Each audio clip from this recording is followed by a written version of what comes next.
মুআজ্জাজ মুহতারাম সম্মানিত উপস্থিতি, আল্লাহ জাল্লা শানুহু আম্মা নওয়ালুহুর আলিশান দরবারে লাখো কোটি শুকর ও সুজুদ যে মহান আল্লাহ রব্বুল ইজ্জত ওয়াল জালাল অত্যন্ত দয়া করে মায়া করে আজকে এই সাইয়্যিদুল আইয়াম সপ্তাহের শ্রেষ্ঠ দিন জুমার দিন পৃথিবীর সর্বশ্রেষ্ঠ জায়গা আল্লাহর পবিত্র ঘর জামে মসজিদে পবিত্র মাস সম্মানিত মাস মুহররমের চাঁদের তৃতীয় জুমার সালাত আদায়ের জন্য আমাদেরকে আসার এবং বসার তৌফিক এবং সুযোগ যে মহান মালিক দিয়েছেন, আমরা সবাই মহান মালিকের দরবারে শুকরিয়া আদায় করি, অন্তরের অন্তঃস্থল থেকে কালিমাতুশ শুকর আদায় করি আলহামদুলিল্লাহ।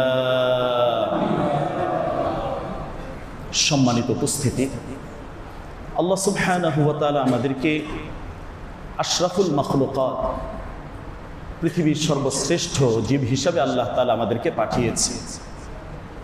মহান আল্লাহ সুবহানাহু ওয়া তাআলা আমাদের চলার জন্য সর্বশ্রেষ্ঠ জীবন ব্যবস্থা ইসলাম দ্বীন আমাদের জন্য নির্বাচন করেছে। এই দ্বীনের পথে ইসলামের পথে পরিপূর্ণ মুক্তি এবং শান্তির ঘোষণা আল্লাহ সুবহানাহু ওয়া তাআলা নিজেই দিয়েছে।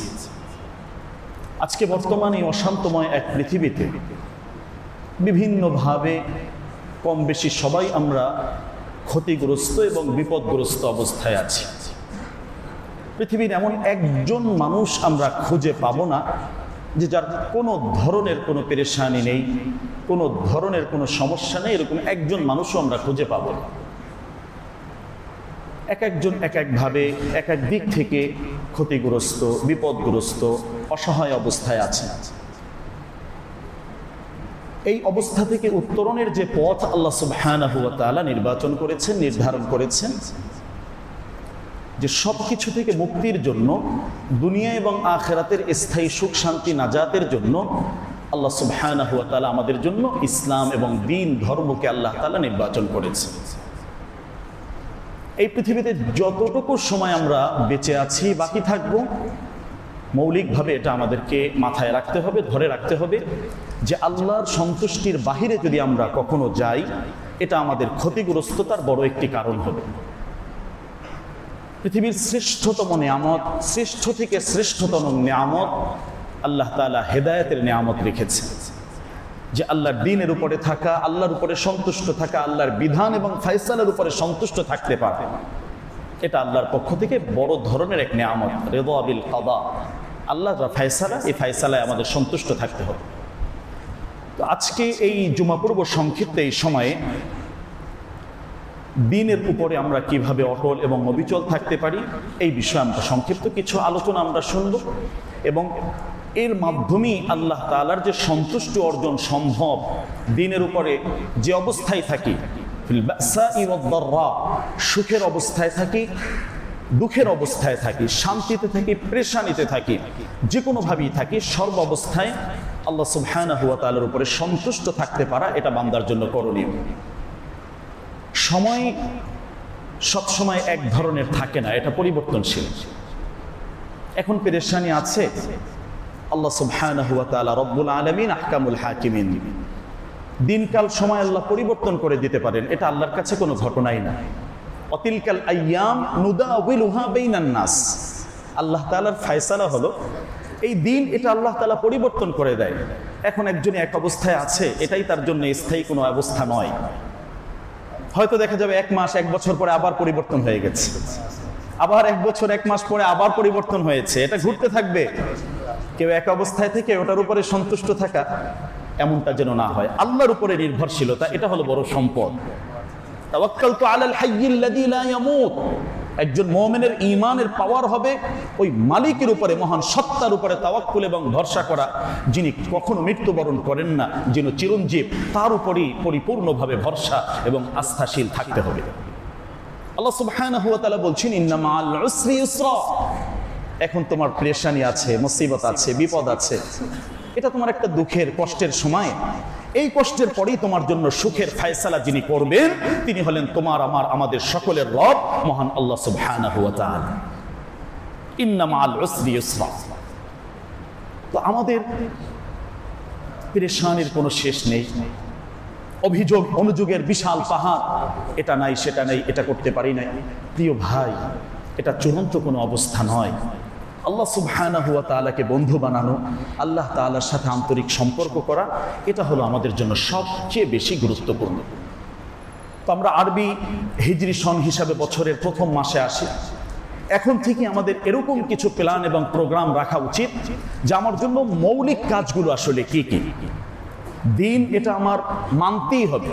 আমি যেখানে থাকি, যে অবস্থায় থাকি, যেভাবেই থাকি, সর্বাবস্থায় আমাকে দ্বীনের উপরে থাকতে হবে, অটল অবিচল। এটা কিভাবে থাকতে পারি, এর জন্য মহান আল্লাহ সুবহানাহু ওয়া তাআলার শিখানো যে পদ্ধতিগুলো আছে, শিখানো যে মাধ্যমগুলো আছে, এটা আমাদের সামনে সর্বাবস্থায় রাখতে হবে যে কিভাবে আমি দ্বীনের উপরে থাকতে পারি। বিভিন্ন পট পরিবর্তন হবে, পৃথিবীর বাতাস এটা ঘূর্ণায়মান, এটা ঘুরতে থাকবে। এই সব কিছুর ভেতরে আমার দিন থেকে যাতে আমি বিচ্যুত না হই, এটা আমাকে সর্বাবস্থায় খেয়াল রাখতে হবে। সম্মানিত উপস্থিতি, একটা বিষয় সর্বাবস্থায় খেয়াল রাখবো। দেখুন, এটা এত বেশি গুরুত্বপূর্ণ। মহান আল্লাহ সুবহানাহু ওয়া তাআলার কাছে শ্রেষ্ঠতম ইবাদত হলো সালাতের ইবাদত, নামাজের ইবাদত। এই নামাজের ইবাদতের প্রতি রাকাতে রাকাতে যে দোয়াটা আল্লাহর কাছে করছি, ইহদিনাস সিরাতাল মুস্তাকিম, আয় আল্লাহ হেদায়েতের উপরে আপনি আমাদেরকে রাখেন, সহজ সরল সঠিক পথে আমাদেরকে রাখেন। আল্লাহর কাছে প্রতি নামাজের প্রতি রাকাতে রাকাতে এই দোয়া আমরা সবাই করছি। এটা এত বেশি গুরুত্বপূর্ণ। হেদায়েতের উপরে থাকা, দ্বীনের উপরে থাকা, ইসলামের উপরে থাকতে পারা, এটা আমাদের জন্য কল্যাণের। এই কল্যাণের সন্ধান দেওয়ার জন্যই বিশ্বনবী সাল্লাল্লাহু আলাইহি ওয়াসাল্লাম অনেক নসিহা করেছেন, অনেক উপদেশ দিয়েছেন, অনেক আমলের কথা বলেছেন যে এভাবে এভাবে তোমরা আমল করবে। তাহলে এখানে যে বিষয়টি আমরা বুঝলাম, যে অবস্থায় থাকি, যেখানেই থাকি, আমরা সর্ব অবস্থায় দ্বীনকে বন্ধু বানানো, দ্বীনের উপরে থাকা, আল্লাহর যে বিধান এবং ফয়সালা, এটাকে মেনে নিয়ে আল্লাহ তাআলার যে এই মুহূর্তে আল্লাহ তাআলা কি চাচ্ছেন আমাদের থেকে কি ধরনের ইবাদত আল্লাহ তাআলা চাচ্ছেন। বিশ্বনবী সাল্লাল্লাহু আলাইহি ওয়াসাল্লাম তার দৈনন্দিন জীবনে কি কি আমলগুলো করতেন, এটাই হলো আমার শ্রেষ্ঠ সম্পদ, এটাই হলো আমার শ্রেষ্ঠতম অর্জন, উপার্জন। এটা আমার সঙ্গে থাকবে, এটা আমার কবরের সাথী হবে, এটা আমার কবরের হাসরের বাতি হবে। এটার মাধ্যমেই পুলসিরাত পার হওয়া যাবে, এটার মাধ্যমেই চূড়ান্তভাবে সুখের সেই জান্নাতে যাওয়া যাবে, এটার মাধ্যমেই।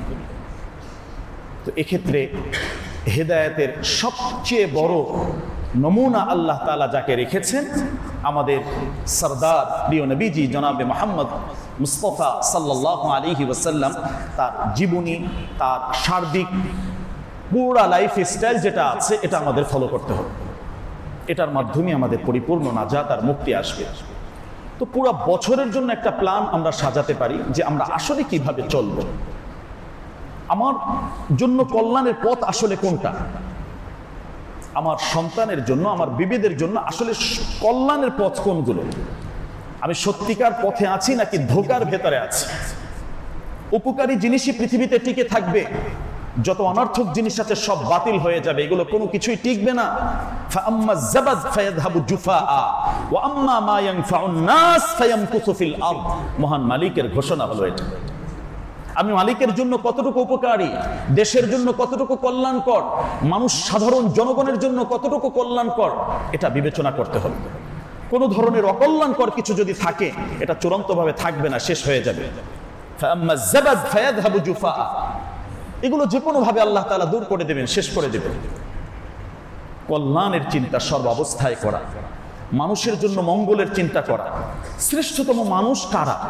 বিশ্বনবী সাল্লাল্লাহু আলাইহি সাল্লাম সন্ধান দিয়েছেন, খায়রুন নাস মান ইয়ানফাউন নাস আনফাউ লিন নাস। তোমাদের মাঝে শ্রেষ্ঠতম ব্যক্তিগণ হলেন তারাই যারা সর্বাবস্থায় মানুষের কল্যাণের চিন্তা করে, মানুষের উপকারের চিন্তা করে, যে আমার মাধ্যমে কোনো একজন মানুষ, শুধু মানুষ নয়, কোনো একটা প্রাণী কোনোভাবে যেন ক্ষতিগ্রস্ত না হয়। এটা হলো কল্যাণকর মানুষের পরিচয়। বিশ্বনবী সাল্লাল্লাহু আলাইহি ওয়াসাল্লাম থেকে হাদিস এসেছে, প্রকৃতপক্ষে মুসলিম আসলে কে? আমরা তো নামে মুসলমান অনেক, আদমশুমারিতে মুসলিম আমরা অনেক, আইডি কার্ডে মুসলমান নাম অনেক, কিন্তু আসলে মুসলিম কে? বিশ্বনবী সাল্লাল্লাহু আলাইহি ওয়াসাল্লাম সহিহ বুখারীর বর্ণনা, আল মুসলিম মান সালিমা আল মুসলিমুনা মিন লিসানিহি ওয়া ইয়াদিহি। প্রকৃতপক্ষে সত্যিকার মুসলমান সে ওই ব্যক্তি যার হাত থেকে, যার জবান থেকে, যার কার্যক্রম থেকে অন্য সকল মুসলমান সহ সকল মাখলুক নিরাপদ থাকে, উনি হলেন আসল মুসলমান। প্রিয় ভাই, খুব বোঝার চেষ্টা করি। এই কথাটা পুকুরপাড়ের খতিব সাহেবের কথা নয়, এটা আল্লাহ সুবহানাহু ওয়া তাআলার প্রিয় দোস্ত জনাবে মুহাম্মদুর রাসূলুল্লাহ সাল্লাল্লাহু আলাইহি ওয়াসাল্লামের কথা। প্রকৃতপক্ষে মুসলমান হওয়ার জন্য চেষ্টা করা, না হয় ভাই আমি বিপদে পড়ে যাব, আমরা বিপদে পড়ে যাব। কারণ আল্লাহ সুবহানাহু ওয়া তাআলা তো স্পষ্ট এ ব্যাপারে ফয়সালা দিয়েছেন, ইয়া আইয়ুহাল্লাযীনা আমানুত্তাকুল্লাহ হাক্কা তুকাতিহি ওয়া লা তামুতুন্না ইল্লা ওয়া আনতুম মুসলিমুন। আল্লাহকে ভয় করার মতো ভয় করো, পূর্ণাঙ্গভাবে ভয় করো। আর এ কথা স্মরণ রাখো, ওয়ালা তামুতুন্না ইল্লা ওয়া আনতুম মুসলিমুন। পূর্ণ মুসলমান হওয়া ছাড়া কবরে কেউ আসবে না, মৃত্যুবরণ করবে না। তো আমার তো যে কোনো সময় মৃত্যু হয়ে যেতে পারে। আমি যদি পূর্ণাঙ্গ মুসলিম না হই, তাহলে আল্লাহ তাআলা এখানে আমাদেরকে ধমক দিয়েছেন, সতর্ক করেছেন। পরবর্তী ধাপ যেগুলো আসবে, পরবর্তী মঞ্জিল এবং স্তর যেগুলো আসবে, বড় ভয়ানক, ভয়াবহ, অত্যন্ত নিকৃষ্ট অবস্থা হবে সে জায়গায়। তাহলে বছরের শুরুতেই এই প্ল্যানগুলো সাজানো যে আসলে আমি কি করব, মানুষের জন্য কতটুকু উপকারী আমি আছি, আমার ভেতরে মানুষের দরদ, ভালোবাসা, উম্মতের ভালোবাসা কতটুকু আছে, আমার থেকে মানুষ কিভাবে উপকৃত হতে পারে, এই চিন্তা সর্বাবস্থায় রাখা।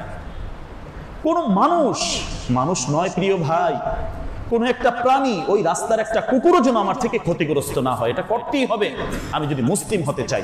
আর মুসলিম না হয়ে যদি মারা যাই, তাহলে আল্লাহ তাআলা আমাকে ধমক দিয়েছেন, আমাদের সবাইকে আল্লাহ ধমক দিয়েছেন, লা তামুতুন্না ইল্লা ওয়া আনতুম মুসলিমুন।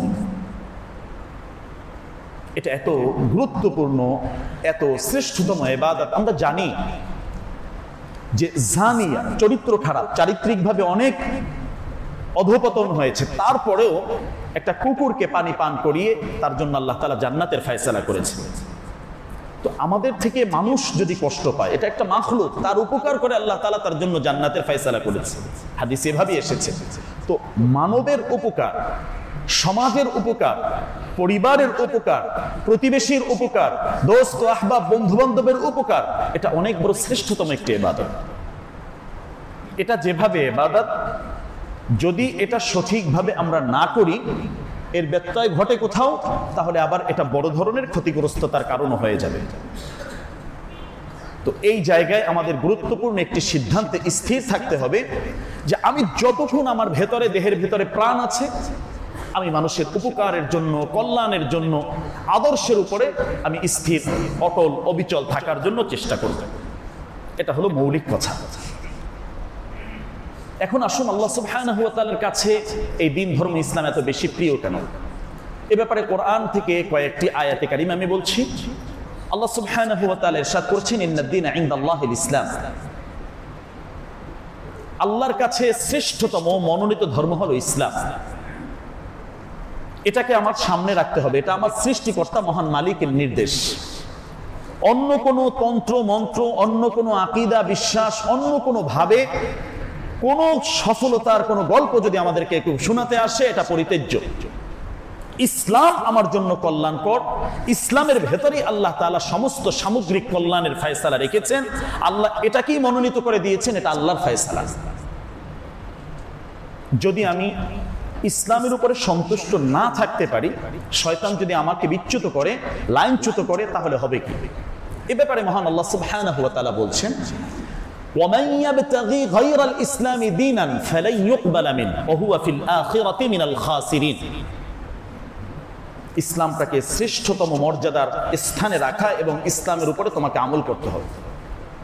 এটা যদি তুমি না করো, এর বাহিরে অন্য কোথাও যদি সুখ শান্তি খুঁজতে যাও, অন্য কোথাও মনে করো যে না এটা তো ভালো, অমুক জায়গায় এটা তো ভালো, ইসলামের বাহিরে তোমার মাথার ভিতরে, মন মগজে, দেমাগে যদি কিছু আসে, তাহলে শুনে রাখো আল্লাহ তাআলা বলছেন, প্রিয় ভাই, ওমান ইয়াবতাগি গায়রাল ইসলামি দীনান, ইসলাম ছাড়া অন্য কোনো ধর্ম, অন্য কোনো আদর্শ, অন্য কোনো বিশ্বাস, এটাকে যদি তোমার ভালো লাগে, ফালাই ইউকবালা মিন, আল্লাহ তোমার থেকে তোমার কোন ধরনের কোন ইবাদত, কোন আমল, কোন কিছুই আল্লাহ তোমার থেকে কবুল করবেন না, গ্রহণ করবেন না। নাউজুবিল্লাহ। এটা আল্লাহর কথা। নিজের জীবনের সিদ্ধান্ত এখান থেকেই নিতে হবে যে আমার জীবন ধারাটা কি হবে, আমার চলার পথটা কি হবে, আমার বিশ্বাসটা কি হবে। শুধু এতটুকুই নয়, ওয়াহুয়া ফিল আখিরাতি মিনাল খাসিরিন, আখিরাতে চূড়ান্ত ক্ষতিগ্রস্ত যে মানুষগুলো হবে তাদের অন্তর্ভুক্ত আল্লাহ তাআলা এই মানুষগুলোকে করবেন যারা ইসলামের উপরে সন্তুষ্ট থাকতে পারে নাই। বড় ধরনের গুরুত্বপূর্ণ তথ্য এই আয়াতে কারিমায় মহান মালিক আমাদেরকে দিয়েছে। তো এখানে করণীয়র ভিতরে যে বিষয়টি আমি বলবো এটা হলো সর্বাবস্থায় আল্লাহর উপরে সন্তুষ্ট থাকা, দ্বীন এবং ইসলামের উপরে সন্তুষ্ট থাকার জন্য চেষ্টা করা এবং আল্লাহর কাছে খুব বেশি পরিমাণে এই ব্যাপারে দোয়া করা। এখন সুখ শান্তিতে আছি, টাকা পয়সা ইনকাম হচ্ছে, ব্যবসা বাণিজ্য ভালো, অনেক কিছু, প্রিয় ভাই এটা চূড়ান্ত অবস্থা নয়। শেষ অবস্থাটা ধর্তব্য হয়, মৃত্যুর আগে আমার কি অবস্থা হবে। এ ব্যাপারে হাদিসে পাকে বিশ্বনবী বলছেন, ইন্নামাল আমাল বিল খাওয়াতিম।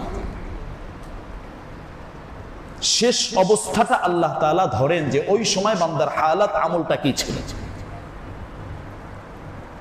এখন অনেক আনন্দে আছি, ফুর্তিতে আছি, কিন্তু শেষ অবস্থাটা তেমন ভালো যায় না, আল্লাহর উপরে সন্তুষ্ট থাকতে পারি না, সারা জীবনের সবকিছুই বাতিল, চূড়ান্ত ক্ষতিগ্রস্ত হব, আখিরাতে আযাবের সম্মুখীন হব। তো শেষ পরিণাম, পরিণতি এটাকে লক্ষ্য রেখে এটা যাতে ভালো হয়, সুন্দর হয়, এই জায়গায় আচার ব্যবহার ভালো রাখতে হবে। আমার মাধ্যমে যেন কেউ কষ্ট না পায়, কারো বদদোয়া যেন আমার উপরে না থাকে, কোনোভাবে কোনো ধরনের জুলুমের সিদ্ধান্ত যেন আমি না নিই। এটার ভয়াবহতা অত্যন্ত জঘন্য, অত্যন্ত নির্মম পরিণতি তার হয়। শক্তি আছে, সিদ্ধান্ত নেওয়ার সেই সবকিছু আছে, কিন্তু ধৈর্য ধারণ করা, ভালোভাবে বিচার বিশ্লেষণ করা যে আল্লাহর বিধানে আসলে এটা কি আছে, আমি কি কোনো জুলুমের দিকে যাচ্ছি কিনা, আবার ঠান্ডা মাথায় চিন্তা করা যে আসলে কি হচ্ছে, আল্লাহর বিধানে এটা আছে কিনা, এটা চিন্তা করতে হবে। না হয় পরিণাম, পরিণতি ভয়াবহ, অত্যন্ত জঘন্য, নির্মম হবে। কোরআনুল কারীম বারবার এ বিষয়ে আমাদেরকে সতর্ক করেছে। তাহলে প্রিয় ভাই, আল্লাহ সুবহানাহু ওয়া তাআলার কাছে প্রিয় যে ধর্ম, প্রিয় যে জীবন ব্যবস্থা, এটার উপরই আমাদের সন্তুষ্ট থাকা এবং আল্লাহর কাছে খুব বেশি পরিমাণে এই ব্যাপারে দোয়া করতে থাকা যে আল্লাহ শেষ অবস্থাটা যাতে ভালো হয়, আল্লাহ দ্বীনের উপরে অটল অবিচল যাতে থাকতে পারি। এই বিষয়টা আমরা যদি হাদিস থেকে দেখি, বিশ্বনবী সাল্লাল্লাহু আলাইহি সাল্লাম অধিকাংশ দোয়া যে করতেন, দোয়াগুলোর অর্থটা আসলে কি ছিল, কিভাবে দোয়াগুলো করতেন, এটা আমাদের চিন্তা করতে হবে যে আল্লাহ রসুলের দোয়া নিশ্চয়ই এটা অর্থবহ দোয়া, আল্লাহ রসুলের এই দোয়া নিশ্চয়ই অনেক কার্যকর দোয়া, এটাই মাকবুল দোয়া, যেহেতু আল্লাহ রসুলের পবিত্র জবান থেকে আল্লাহ বের করেছেন। রসুলকে দেখি নাই, রসুলের সেই পবিত্র জবান মোবারকের এই ওয়ার্ডের দোয়াটা যদি আমি বলতে পারি, আশা করা যায় আল্লাহ তাআলার রসুলের মোহাব্বতে আল্লাহ আমার এই দোয়াটাও কবুল করে নিতে পারেন ইনশাআল্লাহ। এইভাবে আমরা রসুলের দোয়াগুলো শেখার চেষ্টা করব যে কি ধরনের দোয়া আল্লাহ রসুল সাল্লাল্লাহু আলাইহি সাল্লাম করতেন। স্রোতের বিপরীত অনেক সময় টিকে থাকতে হবে, অটল অবিচল থাকতে হবে, সমাজের গতি একদিকে, কিন্তু আমাকে ইসলাম কোনোভাবেই যেন আমি অবমূল্যায়ন হয়, ইসলাম থেকে দূরে সরে যাই, এমন কোনো ঘটনা যেন আমার জীবনের দুর্ঘটনা হিসেবে না আসে। স্রোতের বিপরীত একাই দাঁড়িয়ে থাকতে হবে, অনেক সময় অটল অবিচল থাকতে হবে, বিশ্বাসের সাথে হিম্মত নিয়ে আল্লাহর সাহায্য নিয়ে ওই জায়গায় থাকা যে আল্লাহ আপনার মনোনীত ধর্ম ইসলাম, দ্বীনের উপরে, ইসলামের উপরে আল্লাহ আমাদেরকে অটল এবং অবিচল রাখুন। আল্লাহর কাছে এইভাবে খুব আন্তরিকভাবে মহান আল্লাহ সুবহানাহু ওয়া তাআলার কাছে আমাদেরকে দোয়া করতে হবে। হয়তো এটা করতে গিয়ে, এই আমল করতে গিয়ে জীবনে বড় ধরনের কোনো পরীক্ষাও চলে আসতে পারে, অনেক বন্ধু বান্ধবের কথা শুনতে হতে পারে, কিন্তু তারপরেও প্রিয় ভাই, অনেকগুলো বিষয় যখন সামনে আসবে, ঠান্ডা মাথায় চিন্তা করে সিদ্ধান্ত নেওয়া যেখানে আল্লাহ তাআলার মতামত কোনটা, আল্লাহ তাআলা আমার থেকে কি চাচ্ছেন, কোন ধরনের ইবাদত আল্লাহ তাআলা চাচ্ছেন, কি ফয়সালা আল্লাহ তাআলার আছে, ওইটা কি প্রাধান্য দিয়ে সামনে অগ্রসর যদি হতে পারে, এই বান্দার জন্যই চূড়ান্ত সফলতা এবং কামিয়াবি আসবে। এখানে হয়তো জীবনের এক যুদ্ধে অনেক সময় আমাদের নামতে হতে পারে। সমাজের স্রোত একদিক, সবাই একদিকে রাখছে, একদিকে যাচ্ছে, কিন্তু হয়তো বা একাকী পথ চলা অনেক সময় লাগতে পারে দ্বীনের উপরে অটল অবিচল থাকতে গিয়ে। ইব্রাহিম আলাইহিস সালাম স্রোতের বিপরীত একাই দাঁড়িয়ে তাওহীদের স্লোগান দিয়েছে। তাওহীদের মুয়াজ্জিন তিনি ছিলেন, তাওহীদের স্লোগান গোটা বিশ্বব্যাপী তিনি ছড়িয়েছেন। আমাদেরকে এই বিষয়টি মাথায় রাখতে হবে। এই দ্বীনের পথ যেটা আছে এটাই হলো চূড়ান্ত সফলতার পথ। নবী, সিদ্দিকিন, আম্বিয়া আলাইহিমুস সালাম, শুহাদায়ে কেরামের পথ। আমরা আল্লাহ সুবহানাহু ওয়া তাআলার কাছে দোয়া করছি, আল্লাহ আমাদেরকে সিরাতে মুস্তাকিম দান করেন।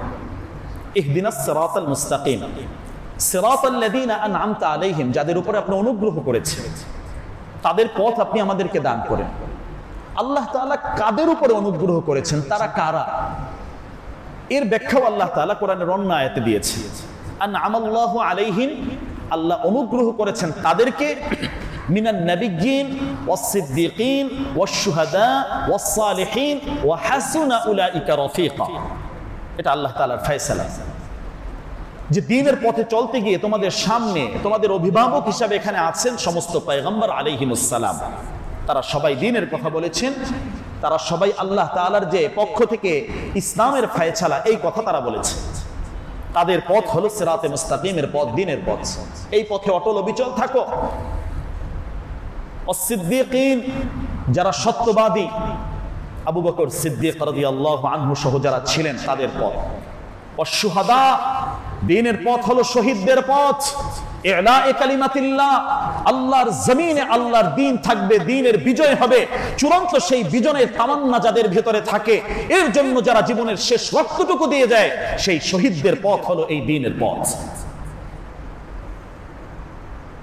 শহীদি তামান্না দিলের ভিতরে সর্বাবস্থায় রাখা, এটা যদি না থাকে তার মৃত্যু মুনাফিকের মৃত্যু হয়। আল্লাহ দ্বীনের জন্য সর্বাবস্থায় সর্বোচ্চ কোরবানি করার সেই মানসিকতা নিজের ভিতরে লালন করতে হবে। সালিহিন, এবং যত নেক মানুষ আছেন, ভালো মানুষ আছেন, নেক, সৎ, আদর্শ ভালো মানুষের পথ হলো এই দ্বীনের পথ। তাহলে দ্বীনের প্রয়োজন আছে। দ্বীনের পথ কাদের, কারা এ পথে আগে চলেছেন, কাদের অনুসরণ আমরা করছি, কোরআনুল কারীম থেকে আল্লাহ সুবহানাহু ওয়া তাআলা এই বিষয়গুলো আমাদেরকে দিয়েছে। তো এখানে আদর্শ হিসাবে আমরা অনেক সময় অনেক স্টার, অনেককে ফলো করার চেষ্টা করি, এটা হলো আমাদের ভুল সিদ্ধান্ত। আমার প্রিয় যুবক ভাইয়েরা, খুব ঠান্ডা মাথায় চিন্তা করা, আল্লাহ রাসূল আমাদের জন্য এখনো কাঁদছেন। তার থেকে শ্রেষ্ঠতম আদর্শ কোনো ব্যক্তি পৃথিবীতে আসেনি, ভবিষ্যতেও আসবে না। তার থেকে আধুনিক, তার থেকে স্মার্ট আর কেউ পৃথিবীতে আসেনি। সর্বোচ্চ সতর্ক এবং সর্বোচ্চ আদর্শের চূড়ান্ত পর্যায়ে যিনি, ইন্নাকা লাআলা খুলুকিন আযীম, তিনি হলেন বিশ্বনবী সাইয়্যিদুল মুরসালিন রাহমাতুল লিল আলামিন জনাবে মুহাম্মদুর রাসূলুল্লাহ সাল্লাল্লাহু আলাইহি ওয়াসাল্লাম।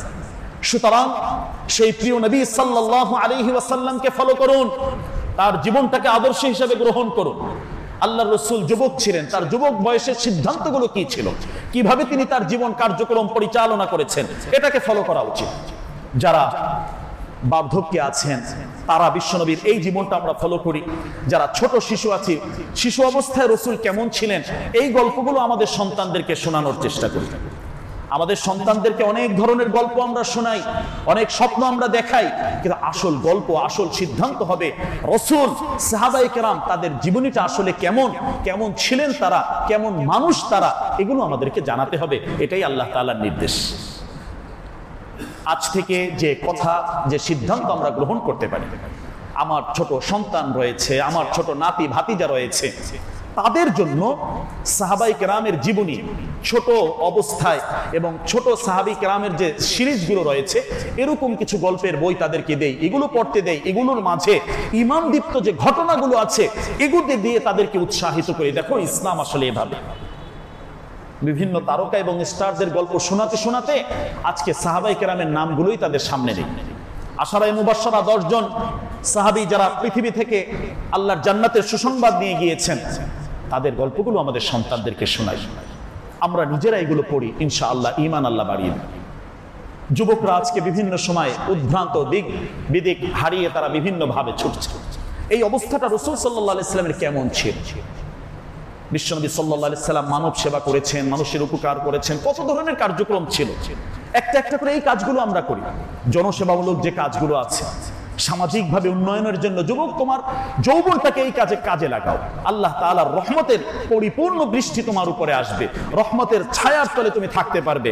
সর্বোপরি আল্লাহ তাআলার সেই আরশে আজিমের নিচে যে জায়গার ব্যবস্থা আল্লাহ তাআলা করেছেন, সেখানে তুমি অবস্থান গ্রহণ করতে পারবে। সামাজিকভাবে মানুষের উপকারের জন্য যত ধরনের কাজ আছে, সমস্ত কার্যক্রমগুলো তুমি পরিচালনা।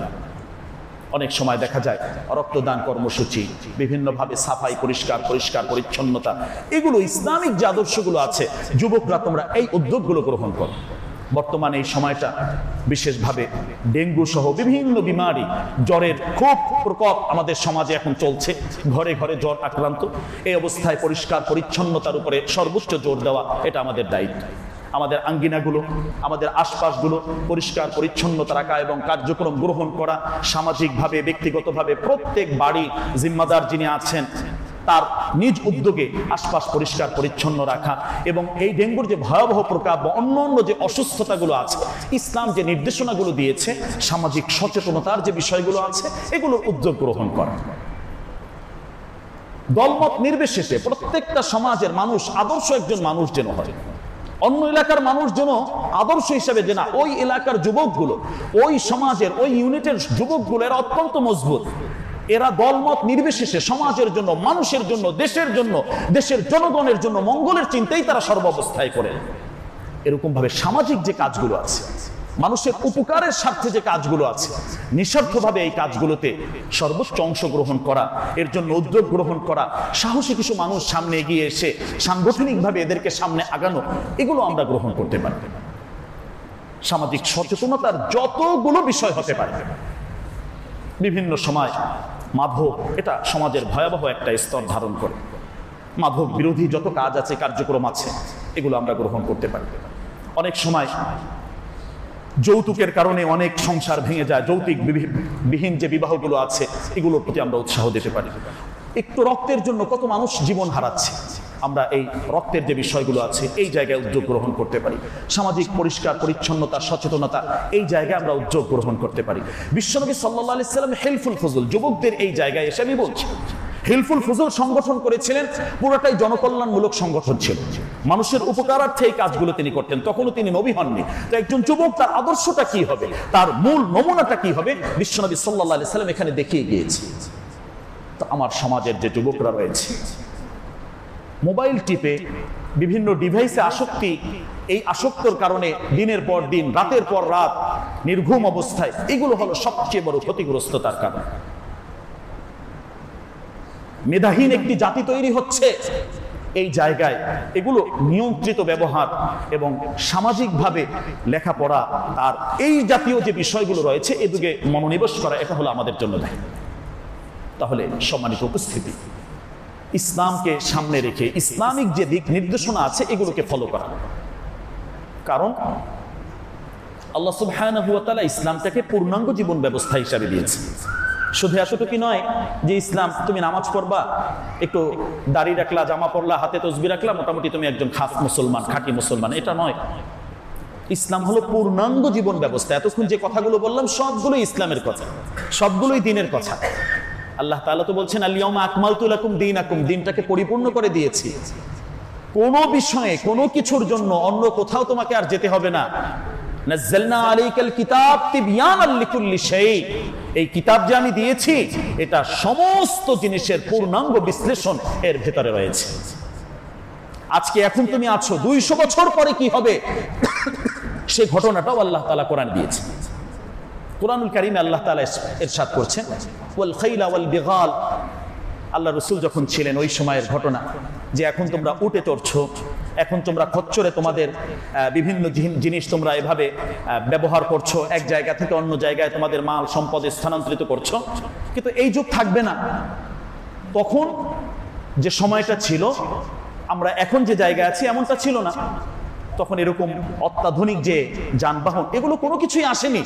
কিন্তু আল্লাহ তাআলা এই আয়াতের শেষে এমন ভাবে বলেছেন ওয়ায়াখলুকু মা লা তা'লামুন, এখন তো তোমরা এটা ব্যবহার করছো, কিন্তু আল্লাহ তাআলা এমন কিছু জিনিস সৃষ্টি করবেন যেটা এখন তোমরা জানছো না, যেটা ঘটবে অনেক পরে, কিন্তু আল্লাহ তাআলার প্ল্যানে সেটা আছে। আল্লাহ বলছেন আল্লাহ এমন কিছু জিনিস তোমাদের জন্য আবিষ্কার করবেন পথ চলার জন্য, যেটা এখন এই মুহূর্তে তোমরা জানছো না। তো আজকে ১৫০০ বছর পরে এসে প্রায় আমরা নতুন নতুন অনেক আবিষ্কার আমরা দেখছি, যেটা তখন তারা কল্পনাও করেননি, কিন্তু আল্লাহ তাআলা বলে দিয়েছেন ইয়াখলুক, ভবিষ্যতে এমন কিছু আল্লাহ সৃষ্টি করবেন এখন যেটা তোমরা জানো না। তো আল্লাহ তাআলা আহকামুল হাকিমিন। আবার এখন আমরা যে যুগে আছি, পৃথিবী যখন আরো সামনে অগ্রসর হবে, আরো ১০০ বছর পর যদি আমরা চিন্তা করি, ওই সময় যে কত আধুনিক হবে সেটা আমরা জানি না, কিন্তু আল্লাহ তাআলা জানেন। সুতরাং কোরআনের দিকে আসতে হবে। ইসলামটাকে আল্লাহ পূর্ণাঙ্গ জীবন ব্যবস্থা হিসাবে আমাদের জন্য দিয়েছেন, সেটা আমাদেরকে পরিপূর্ণভাবে মানতে হবে, সেটা আমাদেরকে ফলো করতে হবে, এবং দ্বীনের উপরে, ইসলামের উপরে অটল থাকার জন্য সর্বোচ্চ কোরবানি এটা আমাদের করতে হবে। এক্ষেত্রে অনেক পরীক্ষা আমাদের সামনে আসতে পারে, প্রত্যেকটা পরীক্ষায় আমাদেরকে পরিপূর্ণভাবে সফল হওয়ার জন্য চেষ্টা করতে হবে। আমার মূল পরিচয় যেটা আছে এটা বিসর্জন যেন কখনোই না দেই, কোনো অবস্থায় না দেই, কোনো স্বার্থের কারণে আমার নিজ আত্মপরিচয় যেটা আছে, আত্মমর্যাদা ইসলামের জন্য আল্লাহ যেটা দিয়েছেন, এটা আমরা অবশ্যই গ্রহণ করার জন্য চেষ্টা করব ইনশাআল্লাহ। আমরা এদিকে মনোনিবেশ করি ইনশাআল্লাহ। আজকে আমাদের মাঝে আমাদের সম্মানিত একজন অতিথি উপস্থিত হয়েছেন, আমাদের এলাকার বাসিন্দা, আমাদের শ্রদ্ধেয় মুরব্বী, জনকল্যাণমূলক অনেক কাজ তিনি করছেন। তিনি আজকে আমাদের সাথে এখানে সালাত আদায় করবেন। নামাজের আগে আপনাদের সাথে পরিচয় হবে ইনশাআল্লাহ, এলাকাবাসী যারা আছেন তাদের সাথে পরিচয় হবে ইনশাআল্লাহ। আমরা এদিকে মনোনিবেশ করি, আমরা ইনশাআল্লাহ শেষে ভাইকে কিছু সময় দেব ইনশাআল্লাহ। এখন আসুন, এই দ্বীনের উপরে অটল অবিচল থাকার জন্য করণীয়গুলো কি কি। এক্ষেত্রে আমাদের যে দায়িত্ব, আল্লাহ তাআলা যে কোরআন আমাদেরকে দিয়েছেন, আমাদের জীবনটা কোরআনমুখী করতে হবে।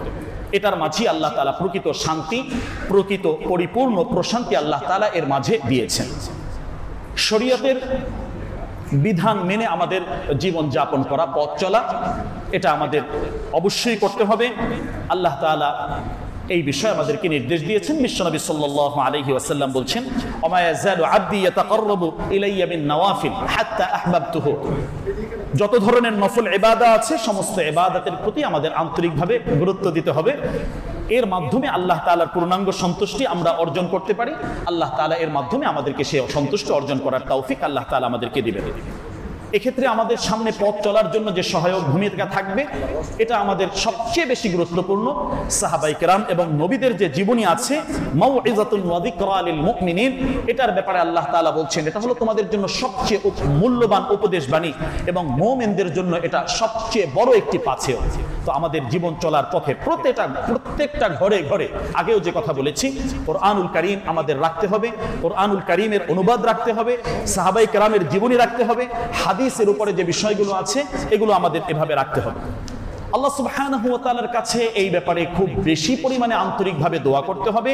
এর গুরুত্ব আল্লাহ সুবহানাহু ওয়া তাআলা আমাদেরকে দিয়েছেন এভাবে। আল্লাহ তাআলা প্রথমে যে আয়াতে কারিমার মাধ্যমে আজকে আমি শুরু করেছি, ইহদিনাস সিরাতাল মুস্তাকিম, আল্লাহর কাছে সর্বাবস্থায় আল্লাহ সত্য সঠিক পথ যেটা আছে সেই পথে আমাদেরকে অটল এবং অবিচল রাখুন আল্লাহ, আল্লাহর কাছে সেই দোয়া করা। নেক বান্দাদের উপদেশ যেগুলো আছে এগুলো আমাদের গ্রহণ করার জন্য চেষ্টা করবে, এবং জান্নাতের নিয়ামতগুলো সামনে রাখা এবং জাহান্নামের আযাবগুলো এটাকে সামনে রাখা, দৃশ্যমান রাখার জন্য চেষ্টা করা।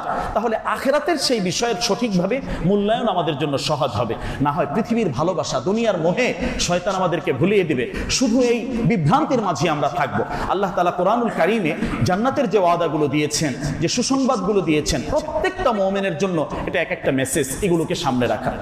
আবার যদি আমি অপরাধী হই তাহলে কি ধরনের শাস্তি হবে এটাও মহান আল্লাহ সুবহানাহু ওয়া তাআলা আমাদেরকে জানিয়ে দিয়েছেন। তো এটা যেভাবে করব, প্রতিদিন আমরা কিছুটা সময় মৃত্যুর স্মরণ করা, যে আমাকে মরতে হবে, যতটুকু সময় আল্লাহ দিয়েছেন মানুষের উপকারে যাতে আমার জীবনটা নিবেদিত থাকে, মানুষের কল্যাণের জন্য যেন আমি কাজ করতে পারি, আমি সর্বশ্রেষ্ঠ ব্যক্তি রাসূলের ভাষায় যাতে হই। এটা কিভাবে হব? খায়রুন নাস মাইয়ানফাউন নাস, উপকারী মানুষ যিনি, মানুষের জন্য কল্যাণকর যিনি হবেন, তিনিই হলেন আল্লাহর কাছে শ্রেষ্ঠতম ব্যক্তি। বিশ্বনবী সাল্লাল্লাহু আলাইহি ওয়াসাল্লাম এভাবে শিখিয়েছেন। সাথে সাথে আরো কয়েকটি দোয়া আমরা করার চেষ্টা করব। বিশেষ করে আল্লাহ রাসূল যে দোয়া করেছেন, আল্লাহুম্মা ইয়া মুকাল্লিবাল কুলুব সাব্বিত কলবি আলা দীনিক, হে অন্তর পরিবর্তনকারী সত্তা আল্লাহ, আপনি আমাদেরকে দ্বীনের উপরে অটল এবং অবিচল রাখুন। এবং এই ব্যাপারে ধর্মীয় জ্ঞান আমাদেরকে অর্জন করা, এই ব্যাপারে আল্লাহর কাছে দোয়া করা, আল্লাহুম্মা ইন্নী আসআলুকা ইলমান নাফিআ, এইভাবে আল্লাহ সুবহানাহু ওয়া তাআলার কাছে দোয়া করা, এটা আমাদের ঈমানি কর্তব্য। আর যে কাজগুলো করা, নেক মানুষ, ভালো মানুষের সহচর্য গ্রহণ করা, এ ব্যাপারে বিশ্বনবী সাল্লাল্লাহু আলাইহি ওয়াসাল্লাম বলছেন, আজকে তুমি যার সাথে আছো কিয়ামতের ময়দানেও তুমি তার সাথে থাকবে। সুতরাং তোমার চলাফেরা যদি আদর্শবান মানুষের সাথে হয়, ভালো ভদ্র মানুষের সাথে হয়, তাহলে তাদের সাথেই তোমাদের জান্নাত, তোমাদের হাসর নাসর এগুলো হবে। যত ধরনের অন্যায় অনর্থক, বিভিন্ন গাল গল্প, বিভিন্ন ধরনের গান বাজনা সহ আল্লাহর অসন্তুষ্টমূলক যে কাজ আছে, এগুলোকে আমাদেরকে সর্বাবস্থায় পরিত্যাগ করতে হবে। আল্লাহর কাছে সর্বাবস্থায় দোয়া করা, এটা যদি করি, সর্বশেষ কথা হলো তাতানাজ্জালু আলাইহিমুল মালাইকা, আল্লাহ তাআলা ফেরেশতা পাঠিয়ে আমাদেরকে সাহায্য করবেন। এখন সাহায্য করবেন, সর্বশেষ অবস্থা মৃত্যুর আগে করবেন, এবং মৃত্যুর পরবর্তীতে যাদেরকে নিয়ে আমি টেনশন করছি, চিন্তা করছি, হায় হায় আমার মৃত্যুর পরে আমার সন্তানের কি হবে, বিবি বাচ্চার কি হবে, তাদেরকে নিয়েও আল্লাহ তাআলা অভয় দান করেছেন, লা তাখাফু ওয়া লা তাহজানু, কোনো ধরনের কোনো ভয় সংশয় এখানে নেই। সুতরাং আসুন আমার সম্মানিত উপস্থিতি, প্রিয় ভাই, আল্লাহ তাআলার কাছে আমরা এই বিশেষভাবে দ্বীনের উপরে যাতে থাকতে পারি, ইসলামের উপরে থাকতে পারি, ইসলামের কল্যাণকর যে বিষয়গুলো আছে, এগুলো আজকে আমরা সামান্য পরিমাণ কিছু আল্লাহর কোরআনের মাধ্যমে তুলে ধরলাম, রাসূলের হাদিসের মাধ্যমে এটা উপস্থাপন করলাম। এভাবে আমরা আমাদের জীবনটাকে সাজাতে পারলে ইনশাআল্লাহ আল্লাহর সন্তুষ্ট প্রাপ্ত বান্দা হয়ে চিরস্থায়ী সুখের সেই জান্নাত আমরা অর্জন করতে পারবো। আজকে আমি এখানেই শেষ করছি। ওয়া আখিরু দাওয়ানা আলহামদুলিল্লাহি রাব্বিল আলামিন।